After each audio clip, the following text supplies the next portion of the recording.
Assalamualaikum warahmatullahi wabarakatuh. Izin memperkenalkan diri, nama saya Novia Mita Safitri dengan NPM 22130220081. Di sini saya akan menjelaskan materi tentang sistem pernafasan.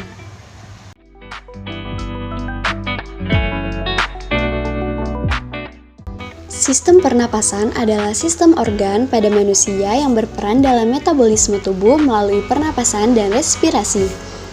Untuk pernapasan sendiri, yaitu proses pertukaran gas atau udara antara makhluk hidup dengan lingkungannya. Lalu, apa sih respirasi itu? Respirasi adalah proses metabolisme tubuh menggunakan glukosa dan oksida untuk menghasilkan energi dan zat sisa karbon dioksida. Selanjutnya, kita akan membahas tentang organ sistem pernafasan. Ada apa aja sih sebenarnya organ sistem pernapasan itu? Yang pertama, itu ada hidung, yaitu alat pernapasan terluar yang dilengkapi dengan dua lubang yang dibatasi sekat hidung, saraf-saraf pencium atau sel olfaktori, silia, dan selaput lendir. Selanjutnya yaitu faring, yaitu merupakan daerah dengan percabangan menuju rongga hidung, esofagus, dan trakea. Faring dilengkapi epiglotis yang dapat membuka dan menutup.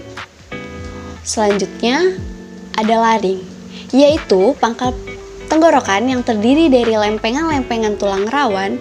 Dinding laring digerakkan otot untuk membuka dan menutup glotis yang menghubungkan faring dengan trakea. Laring dilengkapi dengan pita suara yang terletak pada jakun yang menghasilkan suara. Selanjutnya trakea, atau biasa dikenal dengan tenggorokan, yaitu batang tenggorokan yang tersusun atas cincin tulang rawan terletak di depan esofagus. Trakea sendiri dilengkapi oleh silia-silia dan selaput lendir untuk mencegah udara kotor yang lolos dari saringan hidung masuk ke paru-paru. Selanjutnya yaitu paru-paru, yaitu alat pernapasan yang terletak di dalam rongga dada, di kanan kiri jantung, dan di atas diafragma. Paru-paru dilindungi oleh suatu lapisan berupa cairan limfa yang disebut pleura. Pleura di sebelah dalam disebut pleura paru-paru atau pleura visceralis, dan di sebelah luar disebut pleura rongga dada atau pleura parietalis. Paru-paru terbagi menjadi dua bagian, yaitu paru-paru kanan yang terdiri dari 3 lobus, 3 bronkiolus, dan 3 kelompok alveolus. Untuk paru-paru sebelah kiri, yaitu terdiri dari 2 lobus, 2 bronkiolus, dan 2 kelompok alveolus. Selanjutnya, ada bronkus dan bronkiolus. Bronkus adalah cabang trakea yang terletak di bagian dada dan terdiri atas lempengan tulang rawan dan otot halus. Bronkus bercabang ke arah kiri dan kanan dan menuju paru-paru yang disebut bifurkasi. Bronkus selanjutnya mengalami percabangan lagi yang disebut dengan bronkiolus. Selanjutnya ada alveolus. Bronkiolus bercabang lagi membentuk saluran yang lebih halus kemudian berakhir pada gelembung paru-paru yang disebut alveolus. Nah, jadi sudah tahu kan organ-organ apa saja yang ada di sistem pernapasan. Jadi manusia bernafas melalui hidung, lalu lanjut ke faring, lalu laring, lalu lanjut ke trakea, bronkus, pulmo, alveolus. Oke, selanjutnya kita akan membahas tentang mekanisme pernafasan. Jadi, pernafasan terjadi dalam 2 siklus. Untuk yang pertama yaitu fase inspirasi, yaitu masuknya udara ke dalam paru-paru karena tekanan di dalam lebih rendah daripada di luar paru-paru. Untuk yang kedua yaitu fase ekspirasi, yaitu keluarnya udara dari dalam paru-paru karena tekanan di dalam lebih tinggi daripada di luar paru-paru. Nah, selanjutnya pernapasan itu terjadi melalui 2 mekanisme. Untuk mekanisme yang pertama yaitu pernapasan dada, yaitu terjadi karena gerakan tulang-tulang rusuk oleh otot-otot antarusuk atau biasa dikenal dengan interkostalis. Untuk yang kedua yaitu pernapasan perut, yaitu terjadi karena gerakan otot diafragma. Untuk fase inspirasi pada pernapasan dada yaitu otot antarusuk keluar kontraksi, lalu rongga dada membesar, lalu udara masuk. Sedangkan pada fase ekspirasi, otot antarusuk dalam kontraksi, rongga dada mengecil, lalu udara keluar.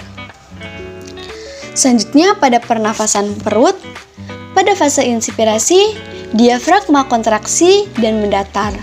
Lalu rongga dada membesar, lalu udara masuk. Sedangkan pada fase ekspirasi, diafragma relaksasi dan mencembung.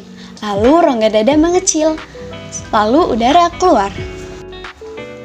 Oke, selanjutnya kita akan membahas tentang kapasitas paru-paru, yaitu jumlah volume udara yang dapat ditampung oleh paru-paru. Kapasitas paru-paru terdiri dari udara tidal atau pernapasan, yaitu volume ketika inspirasi atau ekspirasi, kurang lebih mencapai 500 ml. Selanjutnya yaitu udara cadangan inspirasi atau komplementer, yaitu volume ketika inspirasi kembali setelah inspirasi, kurang lebih mencapai 1500 ml. Selanjutnya, udara cadangan ekspirasi atau suplementer, yaitu volume ketika ekspirasi kembali setelah ekspirasi, kurang lebih mencapai 1500 ml. Selanjutnya, udara residu, yaitu volume sisa yang selalu berada dalam paru-paru dan tidak dapat diekspirasikan, kurang lebih mencapai 1000 ml. Selanjutnya, kapasitas inspirasi, yaitu jumlah udara tidal dan cadangan inspirasi, kurang lebih mencapai 2000 ml. Selanjutnya, kapasitas residu fungsional, yaitu jumlah udara residu dan cadangan ekspirasi, kurang lebih 2500 ml. Selanjutnya, kapasitas vital, yaitu jumlah udara maksimum yang dapat diekspirasikan setelah inspirasi sekuat-kuatnya, kira-kira mencapai kurang lebih 3500 ml. Dan yang terakhir yaitu kapasitas total, yang dimana jumlah kapasitas vital ditambah udara residu kira-kira kurang lebih 4000 ml. Oke, selanjutnya frekuensi pernapasan, yang dimana frekuensi pernapasan itu dipengaruhi oleh beberapa faktor. Yang pertama, jenis kelamin. Yang kedua, usia. Yang ketiga, tinggi badan. Yang keempat, posisi badan. Yang kelima, aktivitas. Yang keenam, suhu tubuh. Dan yang ketujuh, kadar oksigen. Selanjutnya, yaitu gangguan pada sistem pernafasan. Yang pertama, yaitu peradangan. Dapat disebabkan oleh virus, bakteri, dan gaya hidup yang buruk, seperti contohnya merokok. Lalu yang kedua ada asfiksi, yaitu gangguan pengangkutan oksigen ke jaringan akibat tenggelam atau keracunan gas beracun. Untuk yang ketiga, yaitu hipoksia atau adenoid, yang dimana kegagalan metabolisme tubuh akibat kekurangan oksigen pada jaringan. Selanjutnya, asidosis, yaitu peningkatan kadar asam karbonat darah akibat keracunan karbon dioksida dan karbon oksida yang menyebabkan turunnya pH darah. Selanjutnya, asma, yaitu penyempitan saluran pernafasan atau hipersensitivitas bronkiolus terhadap benda asing atau stimulan lain. Penyakit ini menyebabkan rasa sesak di dada, batuk-batuk, dan susah bernafas. Selanjutnya yaitu tuberkulosis atau biasa dikenal dengan TBC, disebabkan oleh bakteri Mycobacterium tuberculose yang menyebabkan munculnya tuberkel atau bintik-bintik di sekitar alveolus yang menyebabkan gangguan difusi oksigen. Selanjutnya yang terakhir adalah pneumonia, disebabkan oleh bakteri Diplococcus pneumonia yang menyebabkan alveolus terisi cairan limfa. Oke, jadi sekian penjelasan materi tentang sistem pernafasan dari saya. Saya akhiri, wassalamualaikum warahmatullahi wabarakatuh.